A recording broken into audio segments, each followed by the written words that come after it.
सुप्रभात साथियों, मैं हूं सागर अरोड़ा और आपका स्वागत करता हूं अपने YouTube चैनल नयन IAS पे। दोस्तों, जैसा कि आप सभी जानते हैं, हम लोग रोज आपके सामने आते हैं नए नए वीडियोस को लेकर, नई नई बातों को लेकर, नए नए चैप्टर्स को लेकर। तो आज का जो हमारा टॉपिक है वो है प्रमुख रचनाएं एवं उनके रचनाकार।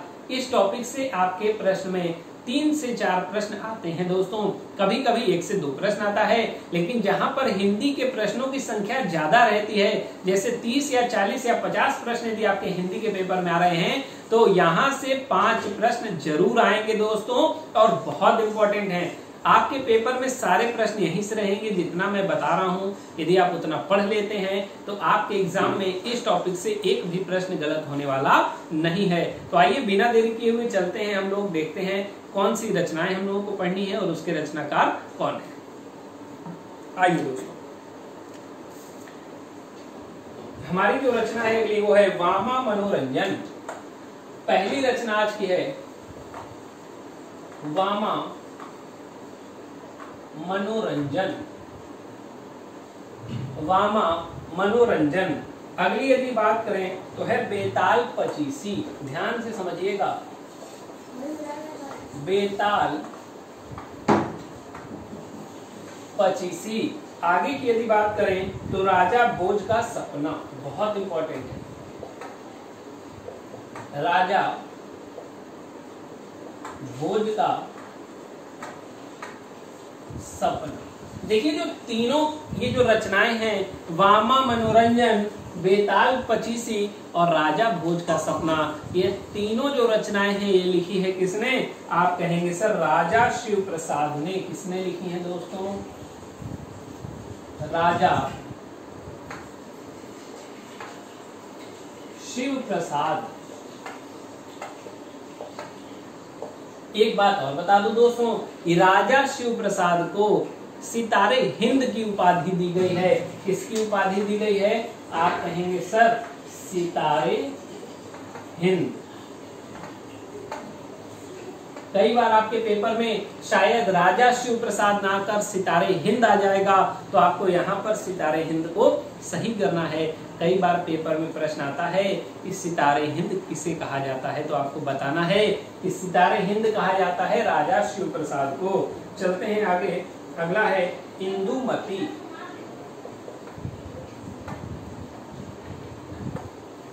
इंदुमती। अगला जो है वो है इंदुमती। क्या है मेरे दोस्तों? इंदुमती। इंदुमती के जो रचनाकार हैं वो है किशोरी लाल गोस्वामी। किशोरी लाल गोस्वामी।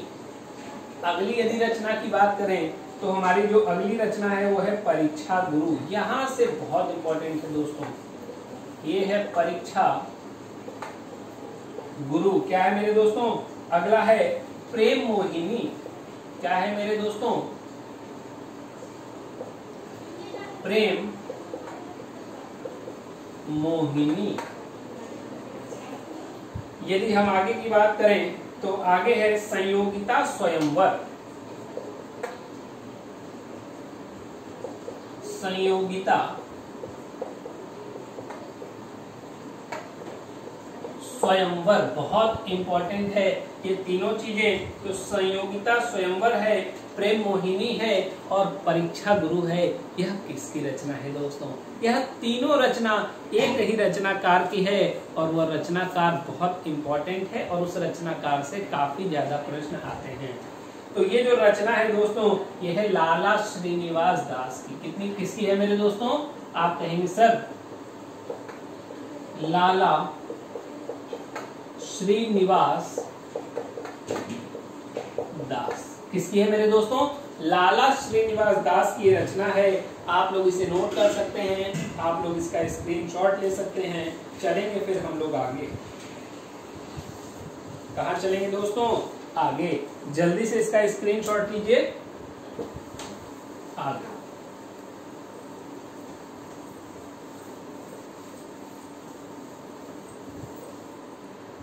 चलते हैं आगे। आगे देखते हैं, कहता है अगली रचना है हमारी उसने कहा था। बहुत इंपॉर्टेंट है। उसने कहा था। अब उसने क्या कहा था दोस्तों, अब ये तो आपको पता होगा कि उसने क्या कहा था। तो आइए देखते हैं उसने क्या कहा था। किसने लिखी है, तो लिखी है चंद्रधर शर्मा गुलेरी ने। चंद्रधर शर्मा गुलेरी। तो ये इनका शॉर्ट नेम याद रखना बड़ा जरूरी होता है।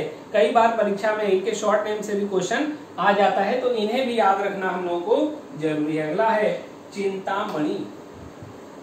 क्या है दोस्तों, चिंतामणि। क्या है मेरे दोस्तों, चिंतामणि। ये किसने लिखी। एक रचना और है रस मीमांसा। क्या है मेरे दोस्तों, रस मीमांसा।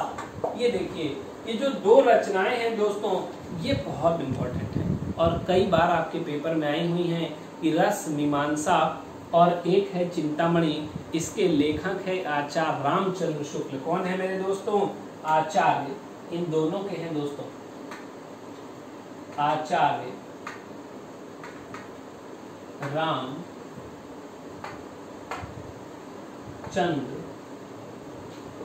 शुक्ल, बहुत इंपॉर्टेंट है। चिंतामणि और रस मीमांसा के जो रचनाकार हैं वो हैं आचार्य रामचंद्र शुक्ल। जब हम आगे की बात करते हैं तो अपनी कहानी, अपनी कहानी। ये अपनी कहानी के लेखक कौन है, आप कहेंगे सर अपनी कहानी के लेखक हैं महादेवी वर्मा। कौन है मेरे दोस्तों, महादेवी वर्मा। आप लोग इन्हें अच्छे से नोट करिए। और आइए, महादेवी वर्मा ने और कई सारी रचनाएं लिखी हैं। आइए हम लोग देखते हैं इनकी और कौन कौन सी रचना है। चलिए, यदि हम बात करते हैं दीप शिखा की, किसकी बात करते हैं मेरे दोस्तों, दीप शिखा किसने लिखी, आप कहेंगे सर महादेवी वर्मा ने।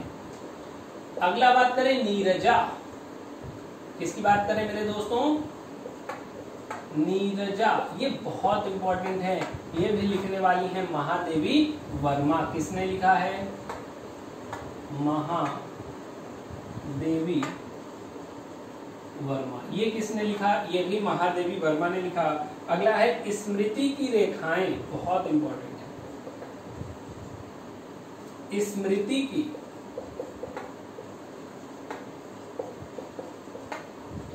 रेखाएं, ये भी किसने लिखा, आप कहेंगे सर स्मृति की रेखाएं भी लिखने वाली है महादेवी वर्मा। बहुत इंपॉर्टेंट है। आगे चलते हैं दोस्तों, आगे है अतीत के चलचित्र। अतीत के चलचित्र, अतीत के चलचित्र, ये किसने लिखा, आप कहेंगे सर ये भी लिखने वाली हैं महादेवी वर्मा। और ये सारी रचनाएं महादेवी जी की, चाहे वो अपनी कहानी हो या दीप शिखा हो, नीरजा हो, स्मृति की रेखाएं हो या अतीत के चलचित्र हो, ये सारी रचनाएं बहुत इंपॉर्टेंट हैं दोस्तों। तो आप लोग इसे नोट कर लीजिए, इसका स्क्रीनशॉट ले लीजिए, फिर हम लोग चलेंगे आगे। ये तीनों रचनाएं महादेवी वर्मा की हैं, तो आप लोग को याद रखना है और अच्छे से नोट करते चलना है हमारे साथ साथ।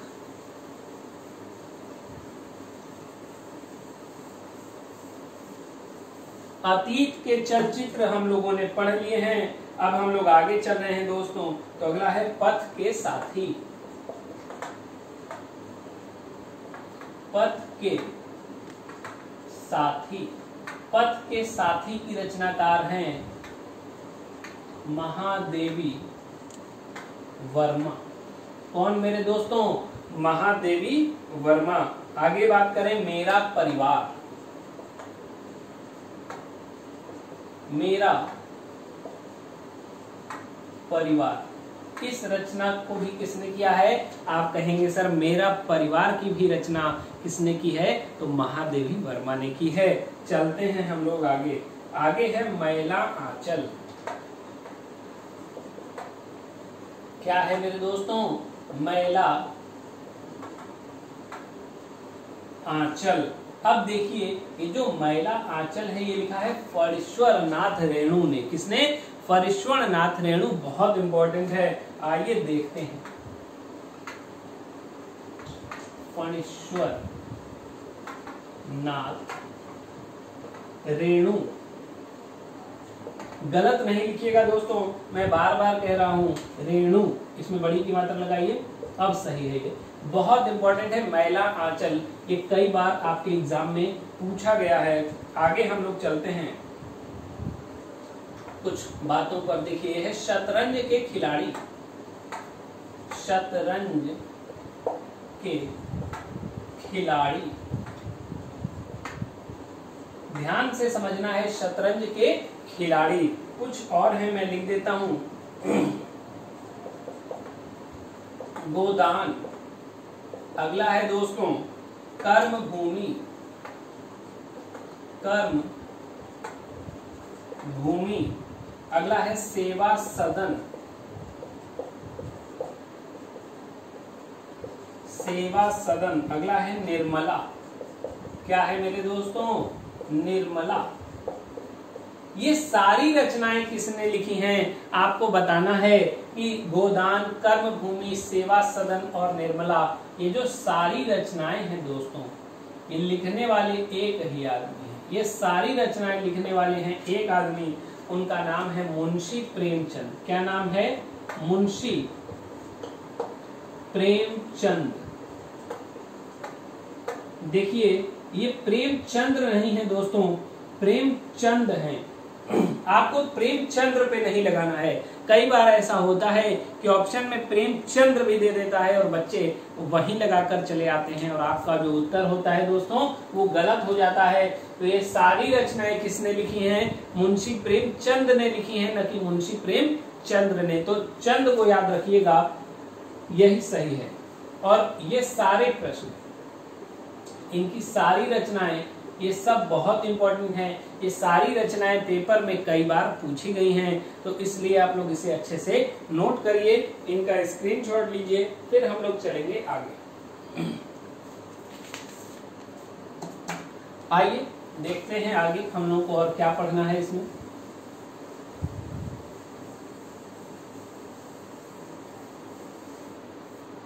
आइए दोस्तों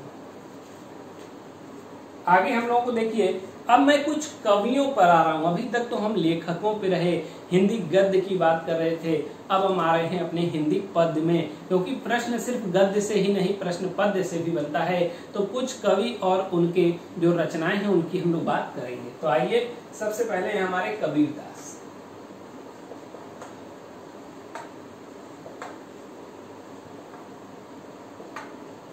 कबीरदास ने क्या क्या लिखा है दोस्तों, तो देख लीजिएगा। कबीरदास ने लिखा है साखी,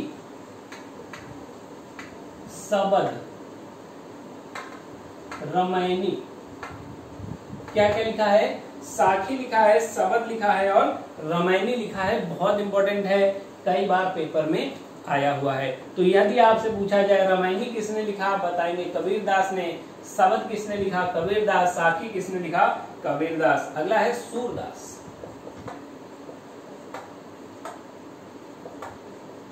सूरदास, सूरदास ने लिखा है मेरे दोस्तों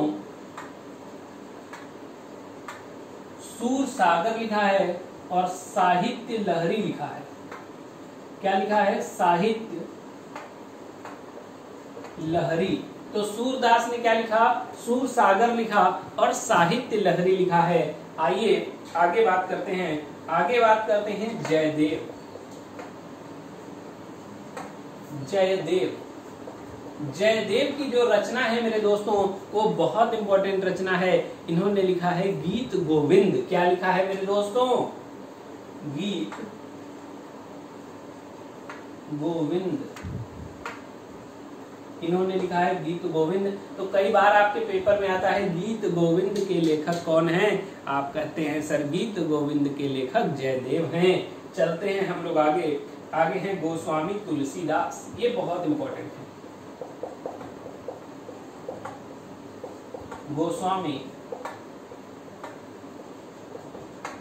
तुलसीदास, कुछ इनकी रचनाओं पर बात कर लेते हैं। तो सबसे पहले जो इनकी रचना है वो है रामचरितमानस। रामचरितमानस।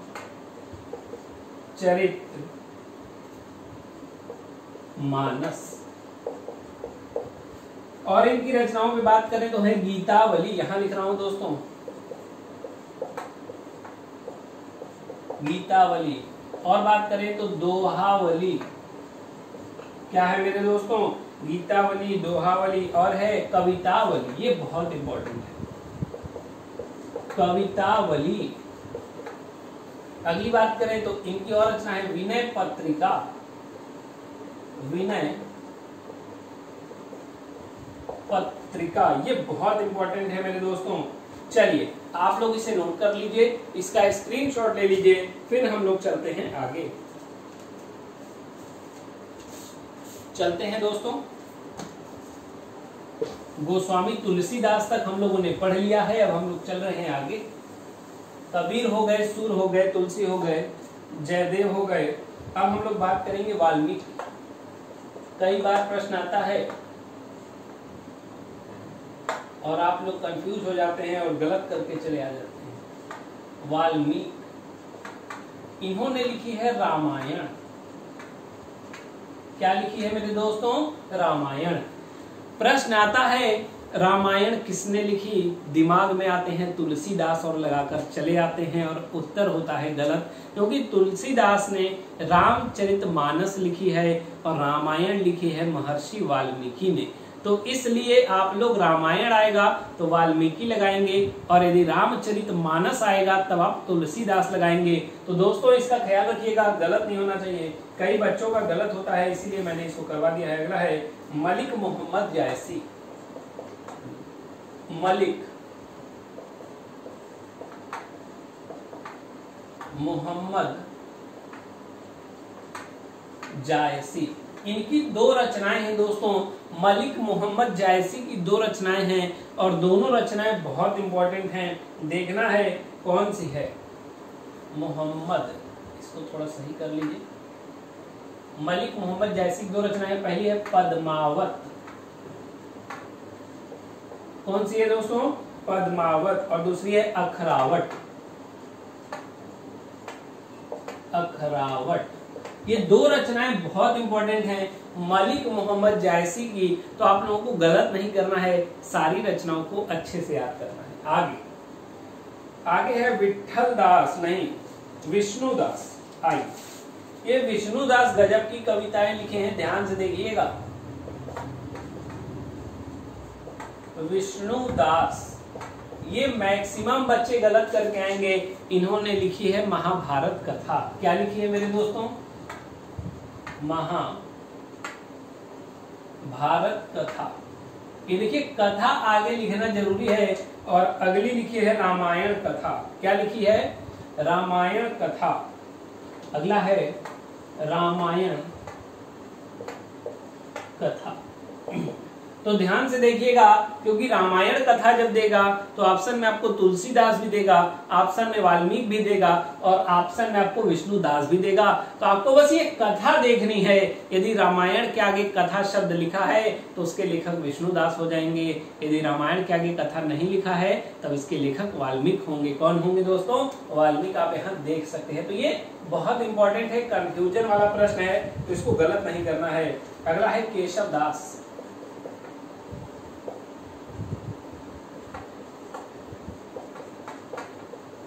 केशव दास ने क्या लिखा, तो आप कहेंगे सर कवि प्रिया लिखा इन्होंने,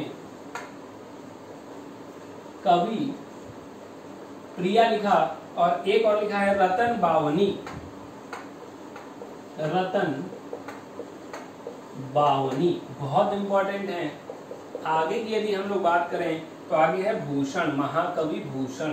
ये भूषण का भी प्रश्न जो है यह कई बार आता है। इन्होंने लिखा है शिवा बावनी। क्या लिखा है, शिवा बावनी। यहाँ कंफ्यूजन होता है, रतन बावनी और शिवा बावनी। नाम है केशव दास लिखे हैं रतन बावनी को, और शिवा बावनी को लिखे हैं महाकवि भूषण। तो कंफ्यूजन मत करिएगा, गलत मत करिएगा। सारी चीजों को मैं आपको बता रहा हूँ सही करने के लिए। आइए दोस्तों चलते हैं आगे। इसको इरेज कर देता हूँ।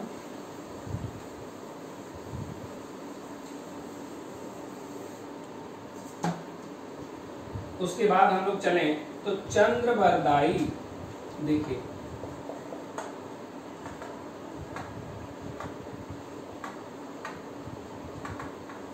चंद्रबरदाई, चंद्रबरदाई ने क्या लिखा? आप कहेंगे सर पृथ्वीराज रासो लिखा है, पृथ्वी राज रासो। ये बहुत इंपॉर्टेंट है, कई बार पेपर में आता है कि पृथ्वीराज रासो किसने लिखी है, तो आप बताएंगे सर पृथ्वीराज रासो लिखी है चंद्रबरदाई ने।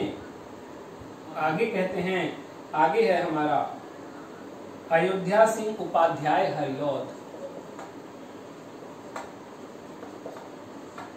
अयोध्या सिंह उपाध्याय हरिऔध, गलत मत करिएगा, हरिऔध। इनका नाम कई लोग गलत लिख देते हैं, तो गलत नहीं लिखना है। इन्होंने क्या लिखा है दोस्तों, इनकी रचना यहां लिख दे रहा हूं, इनकी रचना है प्रिय प्रवास, प्रिय प्रवास। एक रचना और है वैदेही वनवास, क्या है? वैदेही वनवास। ये दोनों रचनाएं इनकी बहुत इंपॉर्टेंट हैं, और एक ये भी इंपॉर्टेंट है दोस्तों। तो पृथ्वीराज रासो किसने लिखा? आप कहेंगे सर पृथ्वीराज रासो लिखा चंद्रबरदाई ने, और प्रिय प्रवास और वैदेही वनवास किसने लिखा? आप कहेंगे सर ये लिखा अयोध्या सिंह उपाध्याय हरिऔध ने। अगला है कामता प्रसाद गुरु, ये बहुत इंपॉर्टेंट है, कामता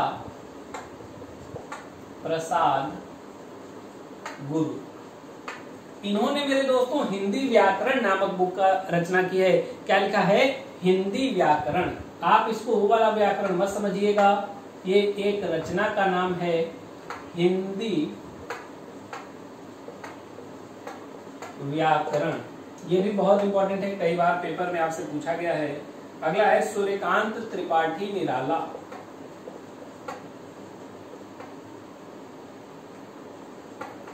सूर्यकांत त्रिपाठी, इनको निराला निराला कहा जाता है। क्या कहा जाता है मेरे दोस्तों? निराला। तो इनकी रचना भी बहुत इंपॉर्टेंट है, देखते हैं इनकी रचना है अनामिका। क्या है दोस्तों? अनामिका। ये बहुत इंपॉर्टेंट है। आगे देखना है अपरा, अपरा। और अगला है तुलसीदास, तुलसीदास। अगला है अप्सरा, अप्सरा। और एक रचना इनकी और है अलका। ये सारी रचनाएं इनकी बहुत इंपॉर्टेंट हैं, और सबसे ज्यादा इंपॉर्टेंट ये अनामिका, अप्सरा और अलका, और साथ में तुलसीदास है। क्योंकि जब तुलसीदास आता है तो बच्चे कंफ्यूज हो जाते हैं, उनको लगता है कि तुलसीदास की रचना तो तुलसीदास ने की होगी, लेकिन गलत है दोस्तों। तुलसीदास की रचना की है सूर्यकांत त्रिपाठी निराला जी ने। आगे हम लोग देखते हैं, आगे हमारा जो है वो है गजानन माधव मुक्ति बोध। देखिए गजानन माधव मुक्ति बोध। इनकी जो रचना है बहुत इंपॉर्टेंट है। इनकी रचना है चांद का मुंह टेढ़ा। क्या है मेरे दोस्तों? चांद का मुंह टेढ़ा। क्या है मेरे दोस्तों? चांद का मुंह टेढ़ा। बहुत इंपॉर्टेंट इनकी रचना है। एक मैं कवि और लिखवा रहा हूं, ये देखिए, ये है विष्णु प्रभाकर। मेरे साथ साथ आप लोगों को नोट करना है, विष्णु प्रभाकर की जो दो रचनाएं हैं बहुत इंपॉर्टेंट हैं। पहली है आवारा मसीहा, आवारा मसीहा, और एक रचना इनकी और है वो है अर्धनारीश्वर। क्या है मेरे दोस्तों? अर्धनारीश्वर। ये बहुत इंपॉर्टेंट है इनकी दोनों रचनाएं। तो हमें उम्मीद है दोस्तों कि आपको हमारा ये वीडियो जरूर पसंद आया होगा, और यदि आपको हमारा ये वीडियो पसंद आया है तो आप इसे लाइक कीजिए और ज्यादा से ज्यादा अपने दोस्तों तक पहुंचाइए। धन्यवाद।